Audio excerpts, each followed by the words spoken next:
Assalamualaikum warahmatullahi wabarakatuh. Dewan juri yang kami hormati, sebelum memulai perdebatan hari ini, perkenankanlah saya untuk memperkenalkan anggota dari tim kami.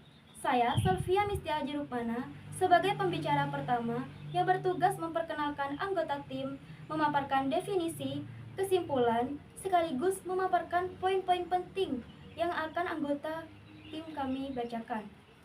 Selanjutnya, pembicara kedua, Talita Alicia Nuriman, yang bertugas memperkuat argumen-argumen yang telah saya sampaikan sekaligus bukti-bukti yang kuat. Selanjutnya, pembicara tiga, Samara Kiamulailiza, yang bertugas membacakan penegasan ulang.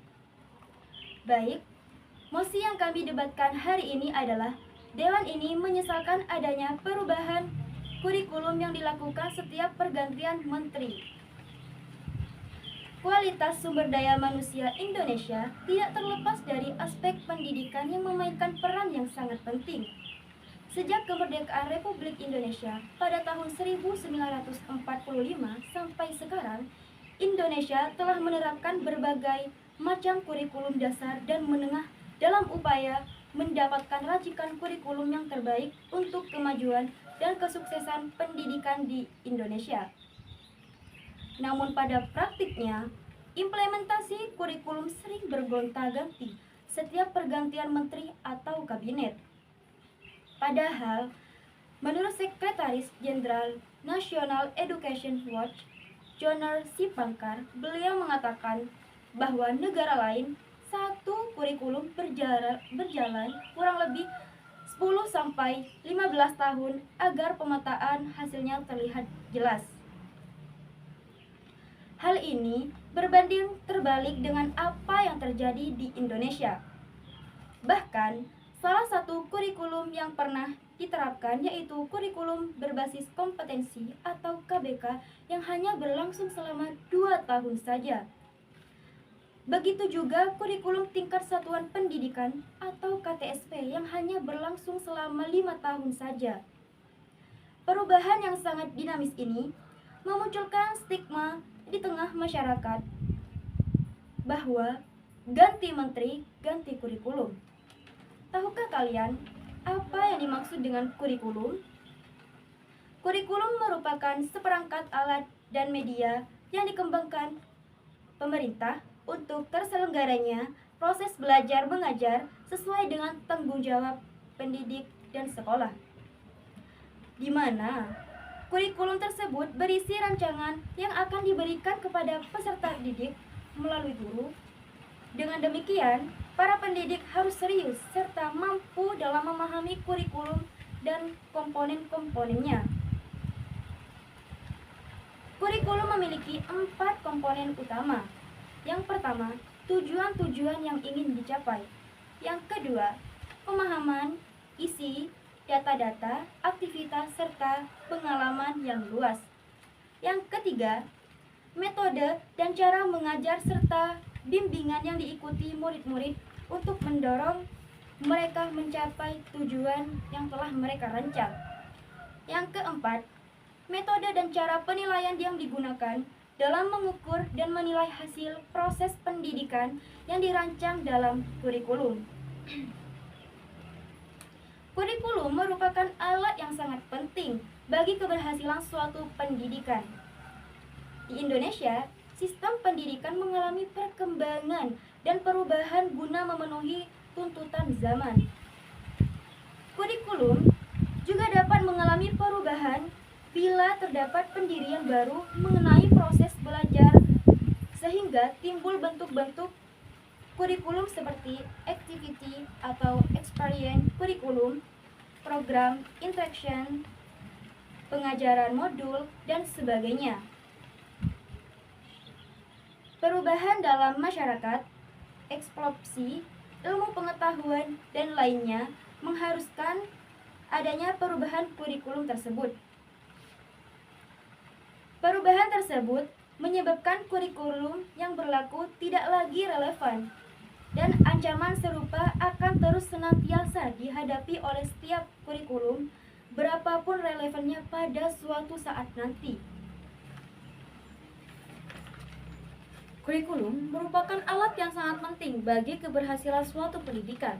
Sistem dan mutu pendidikan di negara Indonesia masih jauh tertinggal dari negara-negara lain yang jelas lebih maju. Alasannya, pemerintah sendiri tidak segera membenahi kondisi pendidikan yang ada di Indonesia. Telah berkali-kali mengganti kurikulum setiap pergantian menterinya. Pergantian kurikulum maupun pergantian menteri bisa dikatakan progresif, namun juga bukan sebagai suatu jalan pemecahan masalah. Lebih-lebih, reformasi kurikulum pendidikan yang sudah diadakan, pembaharuan juga kurang membawa dampak positif terhadap perkembangan mutu di dunia pendidikan, sehingga sampai saat ini mutu pendidikan kita masih tergolong rendah. Perubahan kurikulum yang begitu cepat dapat mengakibatkan mutu pendidikan menurun dan menimbulkan masalah-masalah baru seperti menurunnya prestasi siswa. Hal ini dikarenakan siswa tidak dapat menyesuaikan diri dengan sistem pembelajaran pada kurikulum yang baru. Menurut Elmore dan Sykes pada tahun 1992 bahwa ketika kurikulum diformulasi, dikembangkan, dan diimplementasikan di sistem persekolahan hingga ke dalam kelas, mekanisme pelaksanaan mempengaruhi mempraktek pembelajaran yang selanjutnya berpengaruh terhadap hasil belajar siswa. Sayangnya, tidak ada jaminan bahwa guru akan mengimplementasikan kebijakan kurikulum sesuai harapan pemerintah.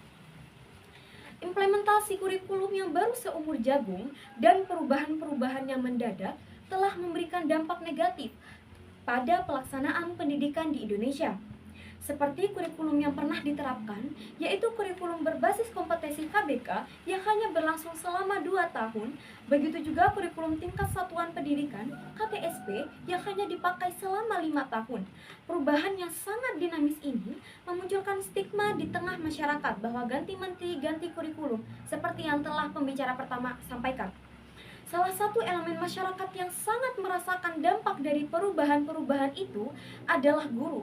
Berdasarkan sebuah riset yang telah dilakukan Riyadi pada tahun 2019 yang berjudul An Empirical Study on Indonesian English Curriculum Change, Opportunities and Constraints in an Underdeveloped Region, para guru mengeluhkan tentang perubahan yang tiba-tiba dari kurikulum yang ada.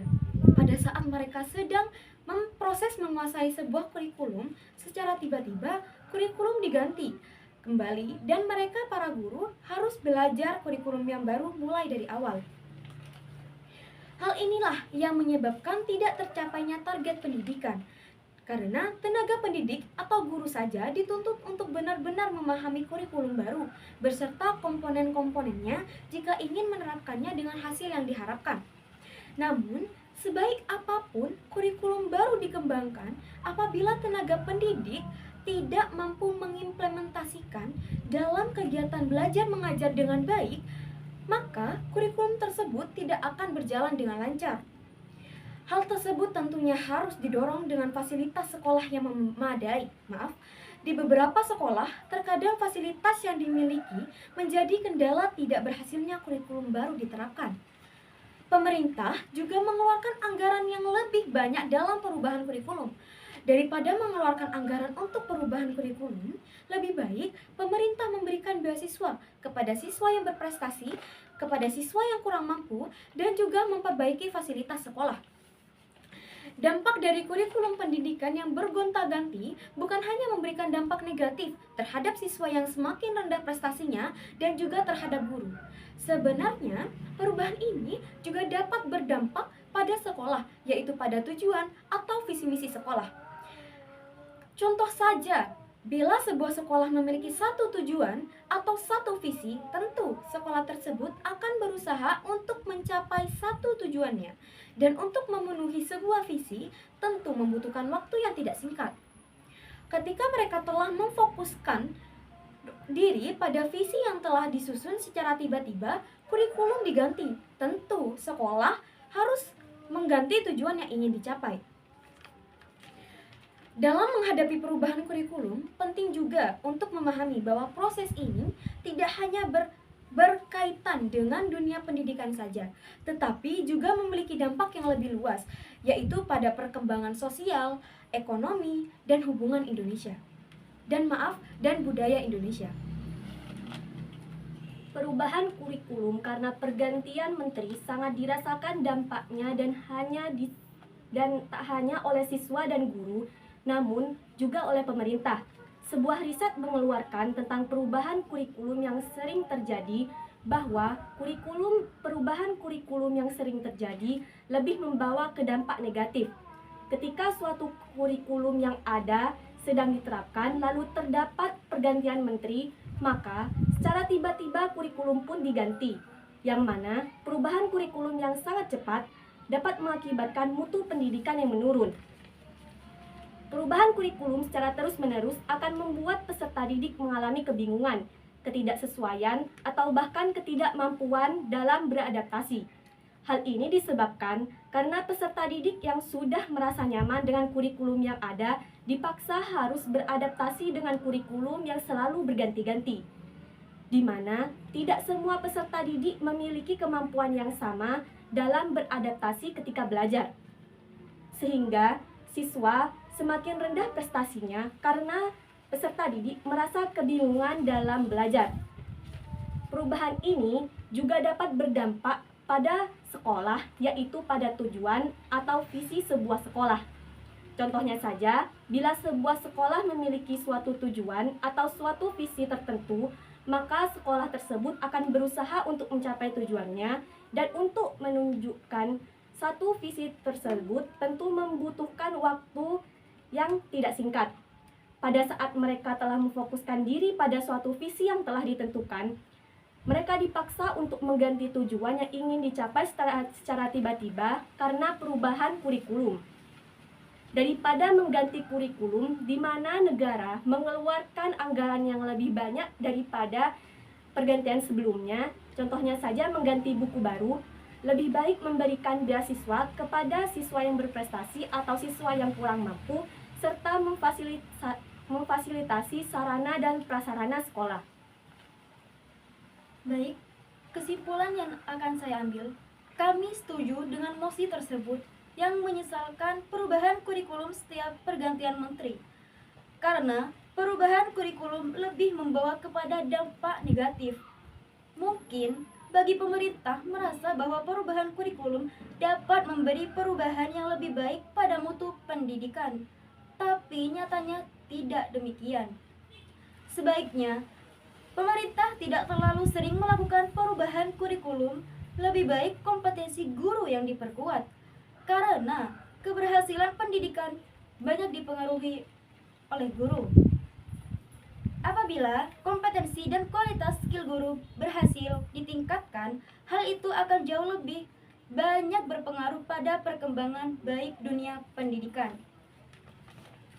Baik, sekian debat hari ini dari tim kami. Kurang lebihnya mohon maaf. Wassalamualaikum warahmatullahi wabarakatuh.